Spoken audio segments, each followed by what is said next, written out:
Hi everybody, in today's tactics video I'm going to check out the latest Forgeworld FAQ. It's a bit of a mess of additions and subtractions, but I've added it all to a spreadsheet to try and make it as clear as possible. The positive here is you can actually play all the Forgeworld models, but as to whether they're any good will be a good debate. Alright, so let's orientate ourselves with my spreadsheet. You can see I've got the points of the models, the model name, any relevant keywords and abilities. And that also includes some notes I've put down in a thing which I think is probably quite important. I've then also put down pictures of what the units are, because despite being quite a knowledgeable guards player, I've actually forgotten what half these units are, because you don't see them very often, unfortunately. Okay, so the first headquarter headquarter unit is the Def Corps Marshal at 35 points, which is 15 points cheaper than Acadian Castellan, which is good. Regimental keyword, and that applies to all these units. They all get the benefits of the regimental doctrines, being either born soldiers, and I'm very positive, also the 2 custom doctrines you can choose. He also gains the commandant keyword, which means you can either take a Def Corps Marshal or Acadian Castellan or Osaka Creed or Sala Creed, or Iron Hand Strachan or Wind Up Horseman. Of course, there's now the Arks of Omen stratagem. You can take 2 if you pay extra CP, but this is a restriction. Regimental tactics, which means he can give and receive tactics, and he can issue 2 actually calls out. You can need to replace some keywords, but he's got the 5-up invul save, and he can issue 2 orders per turn. He gains also the senior officer reroll aura in line with the Acadian Castellan, and that really helps. That affects obviously all core units, which is good to see it's been carried across. Now the 35 points versus 50 points for Acadian Castellan, that difference is made up by the fact that I think he's got 1 less wound and 1 less attack compared to the Acadian Castellan. But at 35 points, basically doing what a Castellan can do could actually be a cheaper way to get yourself a headquarter unit which can give out 2 orders, and as a senior officer aura bubble, which was good. So that's pretty good, to be fair. Then you got the Def Rider Squadron Commander at 45 points. That's basically this dude but on horseback. Now, he doesn't have the senior officer reroll bubble, as far as I can understand, and he can give give one order, which they can actually say infantry and cavalry, which is interesting because cavalry basically is achieved by the platoon keyword, but never mind. So that's good. He's at 45 points, and I'll have a look at the Def Corps Riders in a second, but I think you pay a bit more obviously because it's got more movement and it's got the 5-up Feel No Pain. Then you've got the Def Rider Command Squadron, so that's 4 of these dudes, and the difference between these and the normal horse riders is I'm very confident they've got 2 attacks versus just the 1 on the normal riders. So they get regimental, they benefit from the regimental doctrines, and a key point is that they don't operate like other command squads. Nothing said in the FAQ. They can basically join up with this bloke and become a separate individual unit, and obviously there's no Voxcasters or Bulgrim bodyguards on horseback, which will be hilarious. You have to be probably like an elephant or med packs either. Okay, then the individual, I'm guessing this is an elite unit, the Combat Engineer Squad, 5 models for 40 points. They gain regimental, of course, platoon, where they can get orders from the Def Corps Marshal and also Prefectus orders, and of course regimental tactics as well. Now they don't get core, and no models or no units in the Forgeworld army lists get core, which is a bit of a miss. But if they're elite, to be fair, they probably would. But although Kazakans do, so that's a bit of a bummer there. They don't get the organic reroll ones from senior officer. Now the Def Corps Riders, obviously they get regimental, platoon and tactics, so this is good. So they become a viable option.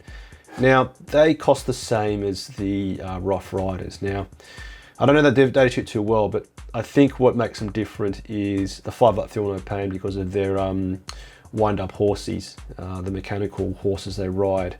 They don't of course have the crazy damage output as the Rough Riders, but I don't know, I have to look at it a bit deeper, but at least they're playable. But to be fair, I mean most people just would proxy the Def Corps Creek Riders for your Rough Riders. Okay, then moving on to some heavy weapons. Now, this is interesting. There's some opportunity here. Now, giving all these these units, Platoon, does open up opportunities, as I said. So I think one that we can probably dismiss off the bat is heavy mortar battery, heavy quad launcher. The ones we can't dismiss is the Earthshaker carriage battery. Now at 120 points, it is 20 points cheaper than a Basilisk's, the plastic one. And because it can be platooning and get platoon orders, so be it Perfectus and infantry orders, that means essentially you can boost this back up to a 4+, hitting on indirect. Because obviously a Basilisk is a vehicle and you can't give it take aim, but because it's a platoon model, being it's got like individual crewmen around it on the massive model, you could boost this back to a 4+, which is pretty big actually. Now saying that, that applies obviously to the Medusa carriage battery, which is basically a 36-inch range demolisher siege cannon. That's also quite powerful. But I think the Earthshaker, of course, is heavy D6 +3, and then you can give it, no, you can't give it pound into dust. And I was going to say for the Medusa carriage battery, being it's got a heavy D6, of course you could flunk it and roll a 1, you've only fired one shot. So definitely the Earthshaker carriage battery has now got opportunity. Of course, no one owns it. I think the model costs like 140 points, and having checked the datasheet quickly, you can't actually move that model. Once it's in place, it's there, which for artillery, who cares? But you know, it's just less flexibility. The other one which has probably got opportunity is the Rapier Laser Destroyer. I almost bought these before the new book came out. Can't remember their exact, I think it's heavy 3, it's like strength 10, it's like AP 4 or something, and it's flat fall damage, and it moves 5 inches. It's like a ride-on lawnmower with a laser gun on the front. And of course, now you can boost that to hitting on 3s. This has definitely got opportunity. 85 points feels about right. It puts a lot of damage out, a lot of damage output out. I don't think you can advance it, but definitely of these, you've got, I think these two probably are actually playable now. Of course, you spend a boatload of money here, and this is an absolute glass cannon, but if you own them, give them a go. Okay, then moving on to, I don't know how you define these, but all others. So the Cyclops suicide truck, or the little buggy actually, has regimental, and that's it. No squadrons mentioned, so despite it being a vehicle, you can't give it vehicle orders, and if I've got this wrong, please tell me. And that applies also to the Trojan support vehicle, the Tarantula battery, which I don't know if anybody plays, and then I'm disappointed also in the Hades breach and drill. So I'm very sure they don't have squadron, which means you can't order these things around. So you couldn't order the Cyclops to full throttle. Likewise, my lovingly, Hades breach and drill, or give him what's a tank order where you can basically make a tank a bit more stabby, whatever that's called. I can't remember now. Blitz them, you can't give it to them. And a keynote on the Hades breach and drill is if you do wish to deep strike it underground, it can only take combat engineer squads, not veterans or Kasrikans, which would have been great to see. And this is actually one of my favorite models, which has now been properly cut, is that the Crush Them strat now will only push it to 4+ weapon skill. As you probably remember, the old Crush Them gave you an extra 2 on the weapon skill, so pushing us down to a 2+ hitting in melee, which was fantastic. So this is now going to be just probably sitting in my cupboard until 10th edition. Keynote on the Trojan support vehicle, they didn't change any of the detail in the actual data sheet, which means technically, because I think, please tell me if I'm wrong, this can reload a once per game weapon, such as Hunter Killer Missile. Does that now mean it can reload Death Strikes? Because if it could, that's amazing. But please correct me if I'm wrong, because I haven't looked too much into the actual data sheets, it's been a while. Cool, so a bit of a bummer there, they don't get squadron keyword to benefit from vehicle or mechanized orders. Okay, let's now move on to what can probably call the medium tanks. So you've got the Thunderers, apparently it's a plural, the Carnodon and the Malcador family. Now the Malcador actually gets its own specific new data sheet, which is very nice of them. So they've actually gone and given us a new one, which is cool. And I'm pretty sure nothing here really changes. The key thing for the Malcadors has now got the modernized battle cannon ability, or data sheet ability, heavy D6 +3, strength 8, AP 2, and flat 3 damage. And there's a very important rule missing, which we'll come back to in a second. But across these, regimental, squadron, they can receive the mechanized orders. Battle tank is a keyword. and also the smoke keyword. Now what that means is you can use the crush them strat, ablative plate, and also smoke launchers. Plus, I forgot, just realizing, vengeful salute, which I'm pretty sure is on battle tanks. Now you can see here, this is 120 points, and it's just simply got a demolisher siege cannon. So 120 points without sponsons effectively, that feels pretty fair. The Carnodon, I think the key gimmick here is you can give it all the, they're the culverins, which inflict mortal wounds with all the shots coming out, like the dreadnoughts typically have for Space Marines.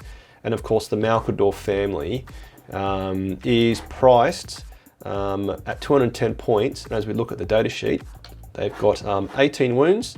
So let's get my calculator. So 210 divided by 18 is 12 points per wound, and a Lemon Russ at 165 points with 13 wounds is actually 13 points per wound. So actually the Malkador is a bit cheaper points per wound, but the key thing these don't have, as you know, looking at the data sheet here, doesn't have the 2+ save, and there is no mention of the turret weapon rule at all anywhere. So nothing in the actual extra data sheet they've produced, nor in the very elaborate, if we scroll up here, see how bad this is, in all this, like they've marked someone's homework from high school or primary school even. There's no mention of the turret weapon rule, and if I'm wrong, please tell me.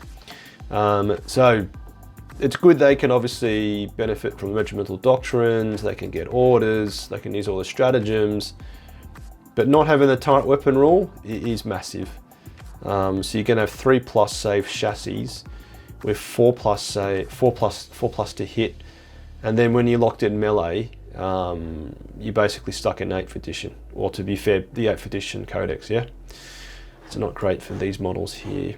Next, you've then got your indirect, and interestingly, these two models get their own new data sheet, which we'll flick to in a second, and so the Colossus Bombard doesn't, but critically they get squadron, they get regimental, which means they can receive orders.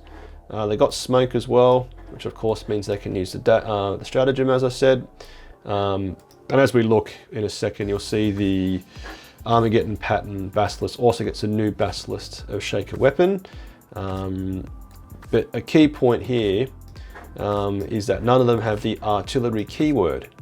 So that means if you do run, which you're never going to do, expert bombardiers, it specifically states in that artillery units. So even if you got your Voxcaster infantry squad or your sentinel within 12 inches of the enemy unit, which is not visible by these models, you can't benefit. So that clearly is a mistake by GW. But let's look at the actual produced data sheets. I've gone and made some nice new pretty ones here. So you can see this is the Armageddon pattern Basilisk. I haven't just checked the codex. It's now the same as a normal Basilisk. Everything's the same. It's got the Earthshaker cannon. So that modernizes it into the new Earthshaker cannon profile. And the Medusa, which I own, which looks amazing in my opinion, has the same chassis profile. It has the same thing from the old book. So essentially, as I said, it's a long-range demolisher siege cannon, which obviously doesn't have to be able to see the targets. And points-wise, at 130 points, the Armageddon pattern Basilisk is, I think it's 10 points, because it's 10 points cheaper than the regular Basilisk, and it can move an additional 2 inches. So it has a 12-inch move versus the Basilisk at a 10-inch move. Is that right? I hope that's right. I'm saying something wrong, am I? Let's just double check. But either way, it's cheaper. No, I'm right. Basilisk move 10, the Armageddon pattern moves 12. So you're paying less for a faster moving vehicle. Okay. It doesn't have artillery, so all right. Now the Colossus has always been cool, the 3d3 number of shots, but I mean hitting on 5s still in the scheme of things obviously doesn't work. Right, now onto the big boys and girls. The Valdor, the Macaris and the Praetor, the Carcass and the Minotaur, and I forgot my own Kit Bash Stormblade. So points have remained, I'm pretty confident the same. Not sure if that's true what I'm saying, but all got regimental, got super heavy, received the smoke keyword, and actually also had their tracks upgraded to the new tracks, which are called adamantine versus adamantium, I think. And all that means is the damage goes from D3 to flat 2, which is good. Yeah, so you're modernizing, running over stuff. They can of course use crush them ablative plate smoke launchers, but they don't have the turret weapon rule, so you can't shoot out of melee, I think. Because it actually says in here, it says something about removing a paragraph from all of them. Yeah, it actually says somewhere taking it off. So they may still have the initial ability, which was they could shoot out of melee because they're super heavies. But not having the turret weapon rule means essentially that the turret weapons, which essentially are basically, you could argue these are here, are hitting on 4s. And of course, they don't have a 2+ save, which was something they got in a balanced data slate, as you know, and then a balanced date's got nothing for guard. So essentially you've got 3+ chassis saves, and then you've got hitting on 4s, where the plastic band blader's got a 2+ save, hitting on 3s. So look, overall, it's great to see they've been modernized into the new book, but fundamentally, I don't think much of this is playable anymore. If it was anyway, it's really sad. I think the only two ones are going to be the Earthshaker Carriage Battery, so you've got a Basilisk hitting on 4s, and the Rapier Laser Destroyer, which can basically be buffed up to like, what, an AP 4 or 5, maybe 5 or 6 actually, which is fantastic. But yeah, hopefully it clears it up for you, because I know it's really confusing looking at this thing. It's just, I mean, they have to improve the way they do it. This is terrible. I mean, anyway. So yep, hopefully that's clear for everybody. So hopefully you enjoyed it and made it clear for you. So if you want to support me, you can do so with a like, comment, or by subscribing, joining my Patreon, Platoon, or buying some channel merchandise. Get your bayonet sharp, lads gun oiled, faith in the Emperor strong. Patreon, Platoon, sound off. Tank Commander Glenn, Tank Commander Mitchell, Tank Commander Watchdog Van Etten, Colour Sergeant DuPont, Sergeant Broxius, Adal, the Colonel Merrill, Veterans Gibson, Hall, Lundeen, Guardsman Beard, Coquelin, Flint, Hills, Malik, Nitton, Nguyen, Smith, Tom, Tompkin, Conscript Bosun, England, Gilliam, Goodwin.